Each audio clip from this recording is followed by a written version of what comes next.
Hello everyone, welcome back to my channel. I'm Nisha Singla and in this video we are going to discuss about can activate child route guard. In our previous video we have learned about can activate guard. So if you didn't cover my previous video, I strongly recommend to watch that one so that you can understand the concept of guards. So let's get started with today's session. Can activate child guard is used whenever user try to navigate to any of the child routes. So this allows us to check some condition and decide whether to proceed with the navigation or cancel it. For an example, in our previous video, we have implemented can activate guard on the user's route. So if user was logged in, only then this route was accessible. But for an example, now when I navigate to particular user, we have further two routes, address and company. So here address and company are the child route of user. Can activate child route can be used in this situation where you want to control the accessibility of the child route. For an example, we want to see that only the logged in user should be able to access the user route, but further we want to check on the basis of user role. If user role belongs to admin, only then the child route should be accessible. So in this case, we can use can activate child route. So let's see how we can implement the same in Angular. Move to your editor. I'm using Visual Studio Code. So now we need to create one guard with the interface can activate child. We have already learned how we can use Angular CLI to create guard. So we just need to say ng generate guard and the guard name. For now I'm creating one folder guards so that all guards should be inside this folder. And now the guard name is admin.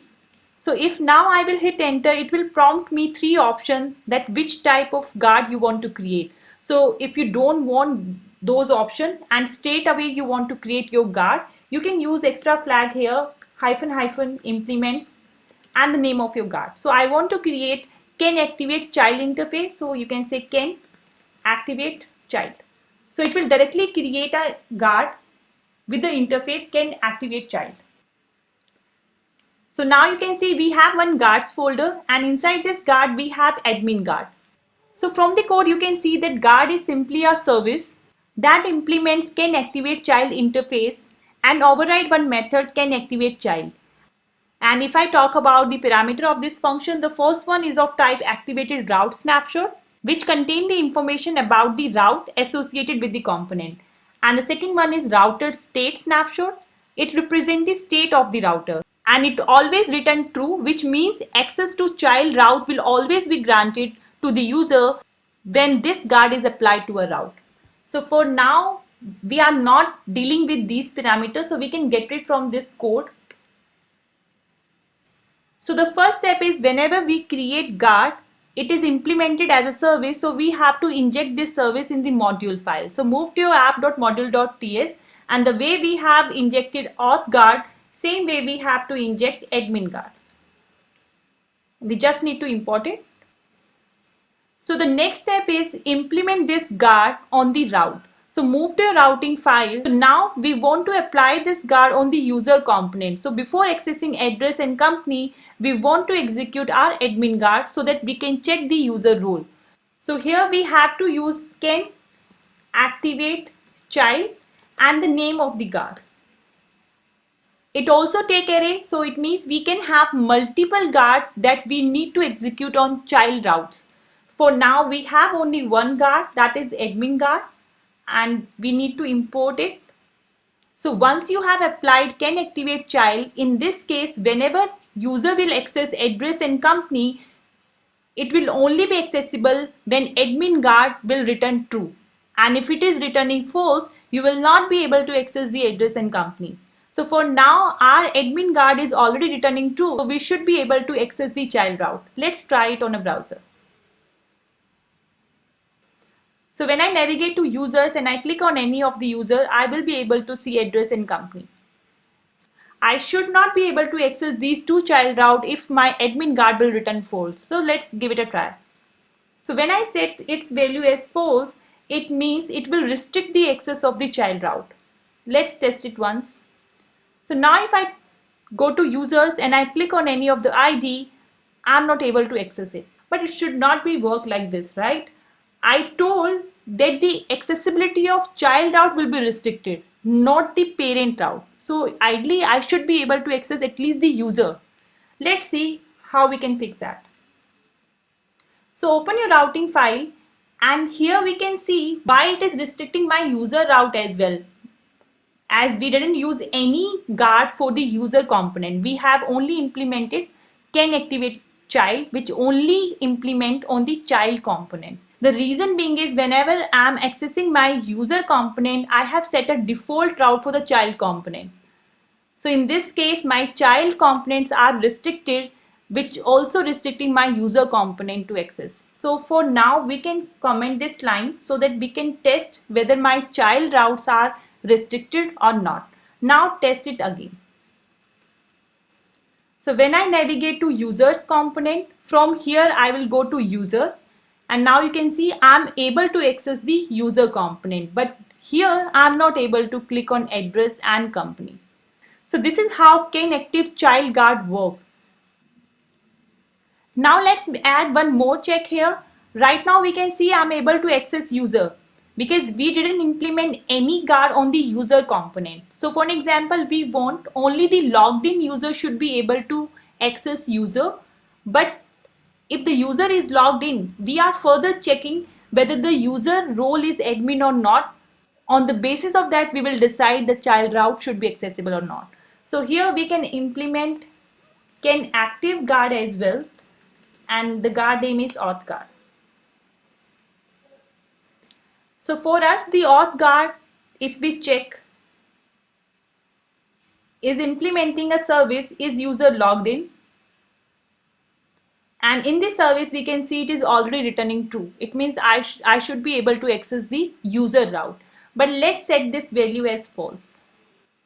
So now if I move to users, I'm not able to access even users because I have auth guard on the users route as well. So for now, let's comment it out from users. We are just testing on user. Okay. So test it again. So now when I move to users, I will be able to access the users. But when I click on user, I will not be able to access it. And when I set is user logged in to true, and now when I click on user, I should be able to access it. But I'm not able to access address and company still because it is returning false. So now we can also compare can activate guard and can activate child guard.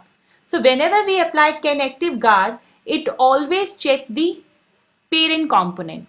And if it has any child component, the same rule will apply for those as well. So if the accessibility of parent component is true, then we can also access the child component. But when we talk about can activate child, it only handles the accessibility of the child component.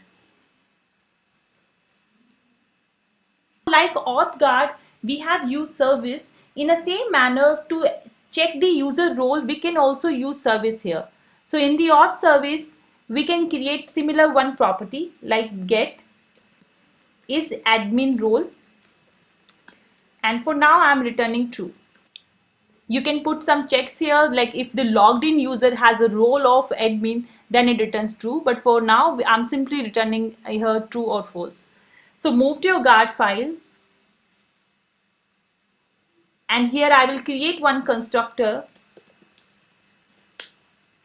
and here I will use my service.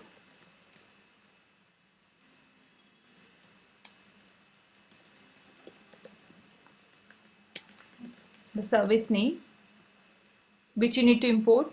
So now we can say if this dot auth service dot is admin role. So if the value of is admin role is true, we will return true, otherwise false. You can also navigate to some other route here. You can use router methods and you can do the navigation. But for now we are just returning true and false. So let's test it again. For now both values are true, so I should be able to access the user as well as the nested route. So when I check users, user, and you can see address and company both are working. And if I say the admin role is false, so in this case I should be able to access only the parent component, that is the user, but the child component should not be accessible. So if I go here, the user component is accessible but the child one is not. So now if I set even the user is not logged in, then of course it will not make any sense because I'm not even able to access my user component. So when I click on any of the user, I will not be able to access it. Implementing guards are quite easy, isn't it? In my next video, we are going to learn how we can use the third guard, can deactivate. So stay connected and keep learning. I will see you in the next video. Till then, take care. Bye-bye.